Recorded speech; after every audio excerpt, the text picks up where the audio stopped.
Hi guys, and today the video is going to be about a program called Build a Pi. This is actually written by a ham in America. His call sign is KM4ACK. I've watched several of his videos and they've been excellent, and he has a real passion for the hobby, that's evident, and he writes scripts to help other hams use the software out there easily, and I thought it was well worth doing a video demonstrating what he's created. So what I've got here is a Pi 2 that I've rescued from a project from years ago. I've just flashed a brand new version of the Pi OS on it. I've just got it up and running, turned on things like VNC and SSH so I can communicate with it, and I've actually connected to it via a VNC type program. So in a minute we're going to go over to the Pi, and I'm going to go through the process of downloading this gentleman's program so we can see the process, see how easy it is to use, and hopefully you'll be able to do it yourself, get up and running, and have the facility of lots of different programs all downloaded and installed easily with these scripts. So the first thing is the website here. It's on GitHub, as you'll see at the top. So github.com/KM4ACK/pi-build.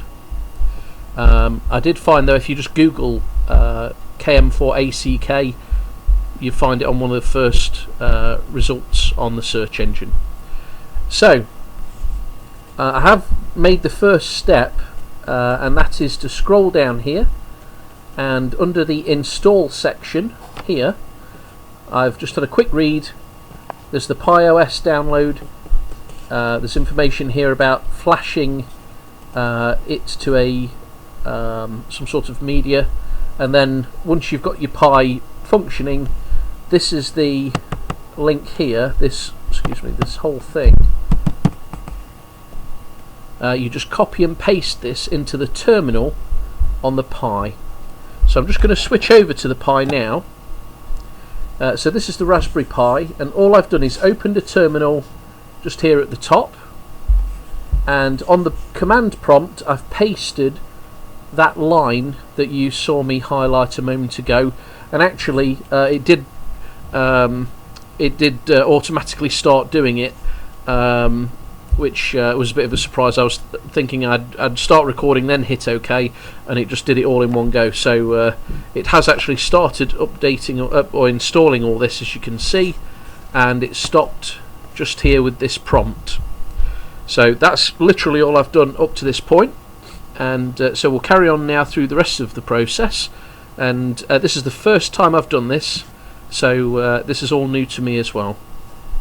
So on this prompt it mentions the script takes approximately 4 hours to complete if you choose to install everything. If you find it helpful, please consider a donation, and I'm pretty sure that's well worth doing considering what I've seen of this so far. So we'll click continue. We've got to put our call sign in. Continue. Okay, so this is giving us options of what we'd like to install. So there's a hotspot application, the tools for that, GPS software, RDOP, which is one of the protocols that they use now instead of for things like WinLink. There's a GUI, a graphical user interface for RDOP, so that gives you the the pretty interface rather than command line. We have HamLib, which is required for rig control, Direwolf, which is the software TNC, that can be used for packet radio and also APRS. We have AX25, which is the data link layer protocol, and Pulse, which is an audio server.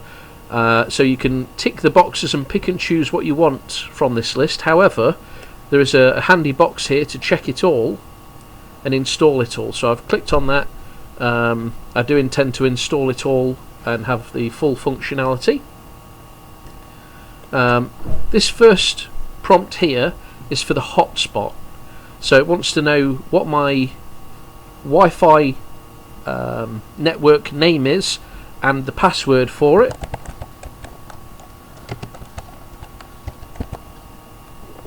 Which I'll type in here, and I've changed it to I've changed it on here, so this isn't my real password, so don't be trying to get in here.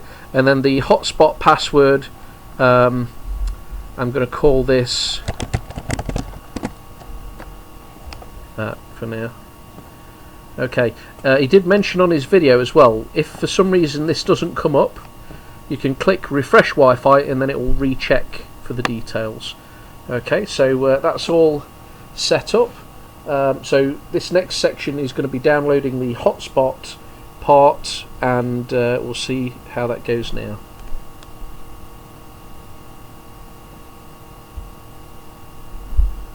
Okay, so it's asking us to connect the GPS to the Pi. I don't have a GPS handy, so I'm just going to kind of go through this.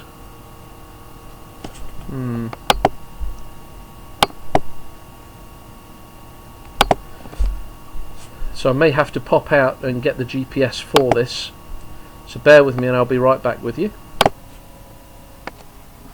Okay, so I've now connected the GPS USB connection, and I've restarted this, so the whole process will be starting again.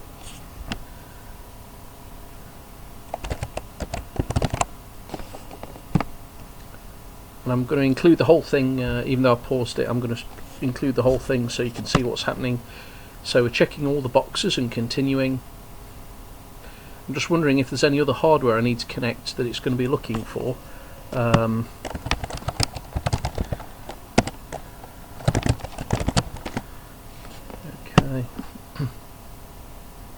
So we're back to where we were. Connect your GPS to the Pi, click continue. So mine's already connected. And actually it says cannot access dev serial by ID, so I'm not quite sure. It's still not still not seeing the GPS, so we'll continue. Okay, so this next screen is about the FL suite of packages, the FL Digi packages, and I'm going to go ahead and download all of those as well. Right, here's additional software. I'm just having a quick look through. So we've got Conky, which is system information, Pi APRS, which is messaging, Chirp for programming, file transfer program, PAT for WinLink. That's definitely something I want. JS8 call, yeah. WSJTX, weak signal mode. Probably won't really use that on this, but might as well have it. In fact, logging software, emergency email server, slow scan TV.